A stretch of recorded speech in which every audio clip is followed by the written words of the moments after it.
Bonjour à tous et à toutes. Recevez mes meilleurs vœux à l'occasion de Eid al-Fitr. Je vous souhaite une bonne reprise des études.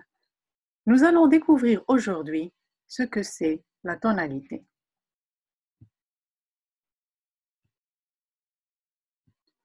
La tonalité d'un texte est une façon particulière de raconter un événement. Elle ne dépend pas forcément de son genre. Un roman, par exemple, peut être comique et pathétique. Dans un texte, on peut rencontrer plusieurs types de tonalités. On commence par la tonalité neutre ou objective.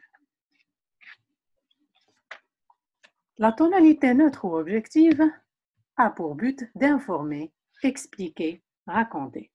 C'est l'absence de tonalité qui rend un texte objectif. Le propos est en général explicite et se limite à la mention de faits et d'informations. Les arguments, s'il y en a, sont incontestables ou présentés comme tels. Il n'y a pas de marque de la subjectivité. La tonalité ironique, c'est pour faire rire, se moquer, critiquer et dénoncer. L'ironie consiste à dire en se moquant le contraire de ce que l'on pense afin d'amener le lecteur à se poser des questions. Pour être comprise, elle s'appuie donc sur la complicité que le lecteur entretient avec l'auteur sur ce qu'il sait de ses pensées réelles. La tonalité polémique sert à convaincre, dénoncer, attaquer verbalement, débattre. Le propos est explicite et peut être vigoureux, voire agressif.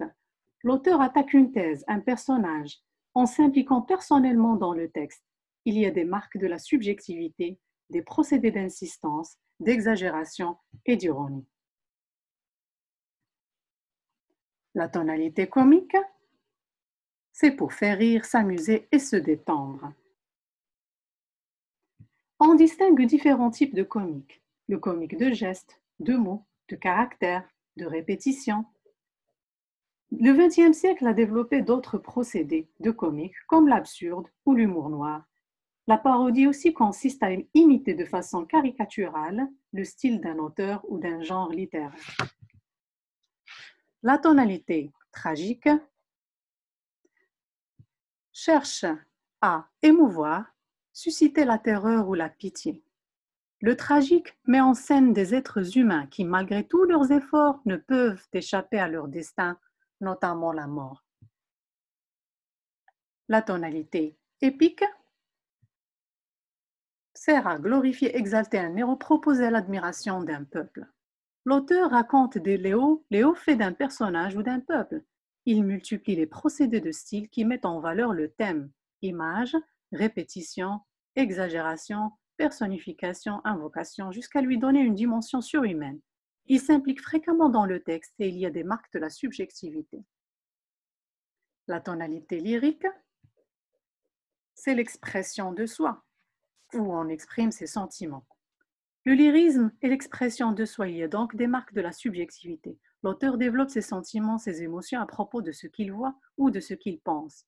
Le texte reflète son humeur, comme la mélancolie, la joie. La tonalité pathétique cherche à émouvoir et à apitoyer. L'auteur présente un thème ou une situation susceptible d'éveiller l'émotion du lecteur. Il multiplie les procédés d'écriture visant à cet effet, en utilisant les phrases exclamatives et interrogatives, images, connotations, invocations. Je vous donne rendez-vous donc dans une prochaine leçon, Inch'Allah. À bientôt.